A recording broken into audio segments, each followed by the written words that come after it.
ঢালিউডের জনপ্রিয় অভিনেত্রী নুসরাত ফারিয়া সম্প্রতি একটি বড় ধরনের প্রতারণার শিকার হয়েছেন।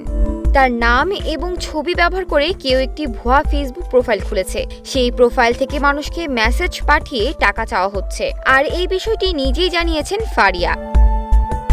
নিজের অফিসিয়াল ফেসবুক পেজে একটি স্ক্রিনশট শেয়ার করে ফারিয়া সবাইকে সতর্ক করেন।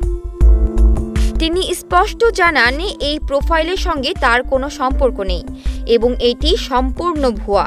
তিনি আরও বলেন, কারো কাছে যদি আমার নামে টাকা চাওয়া হয় বুঝে নেবেন এটা প্রতারণা। কেউ যেন প্রতিক্রিয়া না দেয় আর টাকা পাঠাবেন না, বরং ভুয়া প্রোফাইলটি রিপোর্ট করুন।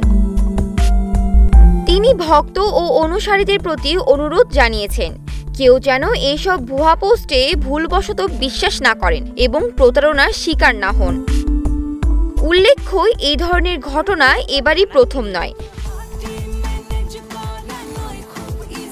এর আগেও বেশ কয়েকজন তারকা এমন ভুয়া আইডির সমস্যায় পড়েছেন। অভিনেত্রী সাদিয়া জাহান প্রভা নিজেই এ নিয়ে মুখ খুলেছেন। ফারিয়ার মতো তারকারা যখন এমন প্রতারণার মুখোমুখি হন তখন সাধারণ মানুষ আরও বেশি ঝুঁকিতে পড়ে।